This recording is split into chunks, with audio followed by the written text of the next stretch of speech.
आणि उकाड्यातून सुटका होईल, आपण सगळे सध्या हाच विचार करतोय.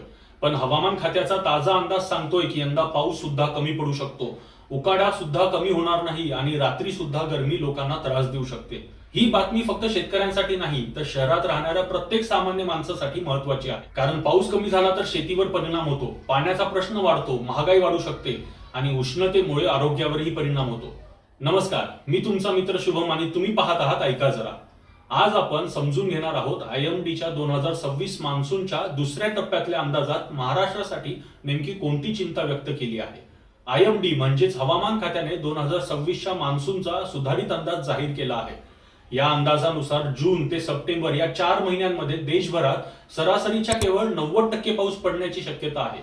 सरासरीच्या 90% पाऊस म्हणजे सामान्यपेक्षा कमी पाऊस आणि कमी पाऊस म्हणजे थेट दुष्काळ सदृश्य परिस्थिती. महाराष्ट्रासाठी ही गोष्ट जास्त चिंताजनक आहे, कारण विदर्भ, मराठवाडा आणि पश्चिम महाराष्ट्र हा भाग पावसावर आणि शेतीवर मोठ्या प्रमाणावर अवलंबून आहे.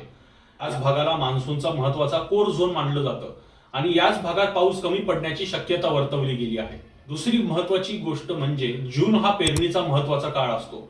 पहिला चांगला पाऊस झाला की शेतकरी पेरणी सुरू करतो, पण अंदाजानुसार जून मध्ये देशभरात सरासरीच्या केवळ 92% पाऊस पडण्याची शक्यता आहे. म्हणजे जून मध्ये पाऊस कमी झाला तर पेरण्या उशिरा होऊ शकतात, काही ठिकाणी दुबार पेरणीची वेळही येऊ शकते आणि शेतकऱ्यांचा खर्च वाढू शकतो. आणि तिसरा महत्वाचा मुद्दा म्हणजे अल निनो. सोप्या भाषेत सांगायचं तर प्रशांत महासागराचं पाणी सामान्यापेक्षा जास्त गरम झालं तर त्याला अल निनो म्हणतात. या बदलामुळे वाऱ्यांची दिशा आणि पावसाची पद्धत बदलू शकते आणि याचा भारताच्या मान्सूनवर थेट परिणाम होतो. IMDच्या अंदाजानुसार ऑगस्ट आणि सप्टेंबर अल निनोचा प्रभाव वाढण्याची शक्यता आहे. म्हणजे मान्सूनच्या उत्तरार्धात पाऊस कमी झाला तर संपूर्ण हंगामावर त्याचा परिणाम दिसू शकतो. आता हा अंदाज फक्त शेतीपुरता मर्यादित नाही. यंदा जून मध्ये उष्णतेच्या लाटा जाणवण्याची शक्यता आहे.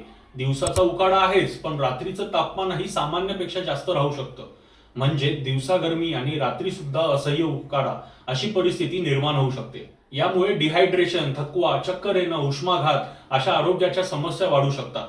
विशेषतः वृद्ध लोक, लहान मुलं, आजारी व्यक्ती आणि उन्हात काम करणाऱ्या लोकांनी जास्त काळजी घेणं गरजेचं आहे.